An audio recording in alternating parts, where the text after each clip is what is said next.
today. With the Anthony Joshua situation. Now, a lot of fans I converse with, fans, man, but they want to know what's the difference between Molina and Gary Cornish, Dillian White, Brazil, Martin. They're all big. So what do you think is the difference between you and those other gentlemen that fought Anthony Joshua and came out, on the short end of the stick?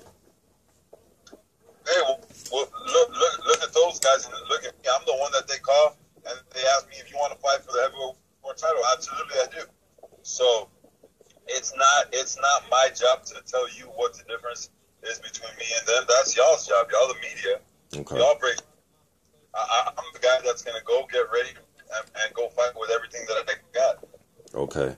And then, without giving too much away, Eric, what are some of the weaknesses you see in AJ? A lot of people say he's stiff. He's not fluid enough as a fighter. He doesn't move his head enough. Just what are some of the things that you see without giving away too much? Man, you know what? Very strong, very athletic. He's got all the tools that that any heavyweight could dream about having. But I have to look at some video more on him. I mean, this has kind of happened kind of fast, and the next couple of days we'll figure out what things we can exploit, and then I can start working on some of those things. But anybody that I hit, I can really do some damage on. So we ain't even worried. It's not like I'm going to England and I can't punch. It's not like all these things that these people were saying, like I can't punch. Some of these names that you're calling out, they haven't been in the type of fights that I've been in. They haven't been ruled out and came in and performed. And they can't win the fight at any given second of any given round. I can do that. Yeah, certainly, man. And you showed it. Even with the fight that you dropped to Areola, you actually hurt him with a right hand, and he was holding on for dear life, right after you hit him with that right hand. So I definitely think you have the shot to hurt anybody, man. I've said that numerous times on numerous videos. So I definitely believe in the power. Yeah, and that's the beauty of the heavyweight division, man. I'm going to note something to you guys because I'm going to be saying this a lot. I'm the fighter that they pick up the phone and say, you want to fight the heavyweight world title? Yes. What other heavyweight will fight Deontay Wilder and fight Anthony Joshua in the course of 18 months? None of these guys in the top five they say they want to do that, but they don't really want to do that. If I'm sitting at number 8, you know what I mean? Mm-hmm. If this fight is made, look at everybody else that was in front of me. They went everywhere else to fight Joshua. They went everywhere else to become champions. I'm the fighter that has to go through these type of fights to become champion. Okay? Mm-hmm. And that's the way the division is. All these other guys rather go around Joshua. They rather go around Wilder. They rather go around this person. Hey, you know what? When it comes to fighters like me that are going to get in there and they're going to do what they got to do, and they're going to bounce back and they're going to go fight hard, hey, that ain't my problem that all these guys that are ranked in front of me, and many of them shouldn't even be in front of me, turn down a fight like this, and I step up to the plate and bring it and take a fight like this. Mm-hmm. Now, Eric, you're right in the thick of things. You're right in the middle of the heavyweight landscape with everything's going on. You're getting a title shot. From your perspective, would you say that Joshua and Wilder are two of the most, I don't know if you want to say feared or avoided? I would say feared. I mean, these guys are 6'6", 6'7", big punchers. I mean, look at their knockout ratio. Mm-hmm.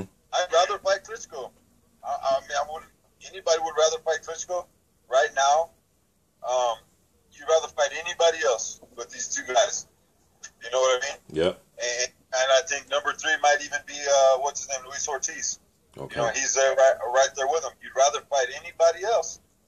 So that's the division right now, and it seems like that they're splitting these guys up with everybody else, and you're going to get two groups of champions. Of one champions that nobody want to fight, and the other champions that don't want to fight these other guys. Mm-hmm. And that's the business of it. But that's none of my business. My business is Anthony Joshua, and I got to get ready.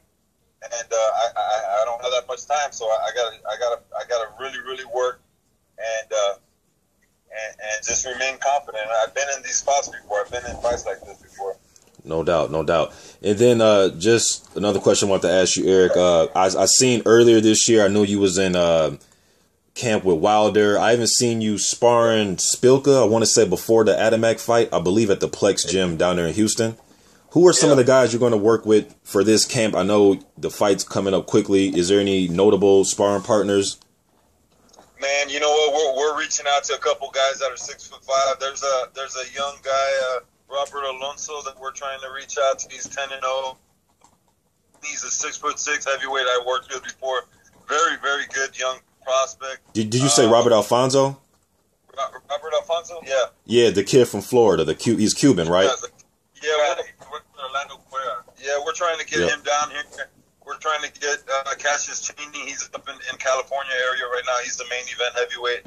Very good fighter, 6'6". He's got great movement. With a big afro too. Don't forget the afro.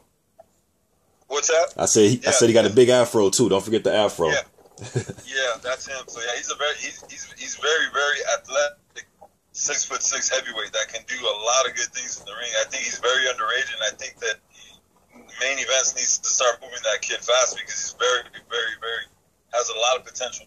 Yeah, Chaney is very underrated, man. I know him, Nick Asbury, another kid. Nick just lost a fight to Malcolm Tan, but they were both in they were both in the Fury camp when Fury fought Klitschko that first time. So yeah, I definitely believe Chaney is very underrated, man. Yeah, definitely. So I'm not worried. And you know what? I got called to fight Wilder in 35 days notice, man. You know what? The thing that we do is we don't sit around. We don't panic. We don't say, we got sparring. We make do in South Texas, man, where I'm from. You will not hear of another heavyweight from South Texas. And you can dig through the files. There's no heavyweights in South Texas. This idea of a heavyweight is something that is new. There's no resources down here. There was no training of a heavyweight. There was no fighters that were heavyweights. There was nothing, zero. So the only thing we knew was just to get ready as best as we can and go fight as hard as we can. So at the end of the day, that doesn't change. You know, we do the best we can every day.